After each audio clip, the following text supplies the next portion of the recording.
വെള്ളാപ്പള്ളി നടേശൻ 2018 നമ്മുടെ ആ ശബരിമല വിഷയവുമായി ബന്ധപ്പെട്ട് വലിയ തോതിൽ ഇവിടെ കലാപം ഉണ്ടാവുകയും ആ കലാപത്തിൽ 2 തരത്തിൽ ശബരിമല സ്ത്രീ കയറണം വേണ്ട എന്നുള്ളത് അത് ജനാധിപത്യപരമായ ചർച്ചയാണ്.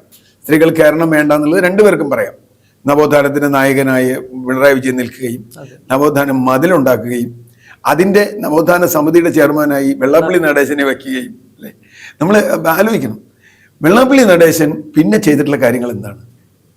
2019-24 ശേഷം 24 തന്നെ വെള്ളാപ്പള്ളി നടേശൻ കൃത്യമായും ഹിന്ദുത്വ രാഷ്ട്രീയത്തിൻ്റെ അജണ്ട കേരളത്തിലെ മഹാഭൂരിപക്ഷം വരുന്ന പിന്നോക്ക ഹിന്ദുക്കളിലേക്ക് അടിച്ചേൽപ്പിക്കുകയും. അതാണ് അദ്ദേഹത്തിൻ്റെ ധർമ്മം. നോക്കൂ, അദ്ദേഹത്തിൻ്റെ മകൻ പാലത്തിനപ്പുറത്ത് മറ്റൊരുടെ കൂടെയുണ്ട്, സംഘപരിവാറിനൊപ്പമുണ്ട്, BDJS എന്ന് പറഞ്ഞിട്ട്.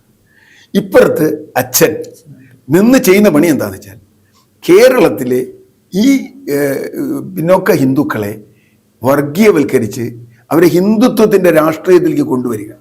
അതിന് അദ്ദേഹം ഉപയോഗിച്ച് നമുക്ക് ഒരുപാട് അറിയാം. ഇപ്പം ഞാൻ പറയേണ്ട മലപ്പുറം അതേക്കുറിച്ചുള്ള പരാമർശം, ആ കുഴിയിൽ വീണ് മരിച്ച് രക്ഷിച്ച ആ പാവത്തിനെ കുറിച്ചുള്ള പരാമർശം, കോഴിക്കോട് അതൊക്കെ നമ്മൾ കണ്ടതാണ്. ചാലിൽ വീണ് മരിച്ച അതിനെക്കുറിച്ചൊക്കെയുള്ള പരാമർശം, തനി കടുത്ത വർഗീയ പരാമർശം, ഒരു മടിയുമില്ലാതെ കേരളത്തിലുടനീളം അവസാനം ക്രിസ്ത്യാനികൾക്കെതിരായിട്ട് വന്നു. അതന്നെ പാലയിലെ ക്രിസ്ത്യാനി അങ്ങനെയാണ് എന്നൊക്കെയുള്ള രൂപത്തിൽ വളരെ വളരെ ഷാർപ്പായിട്ടുള്ള വന്നു. ഇത് പറയുമ്പോഴും ഇദ്ദേഹം തന്നെയാണ് മുഖ്യമന്ത്രിയുടെ നവോത്ഥാന സമിതിയുടെ അധ്യക്ഷൻ.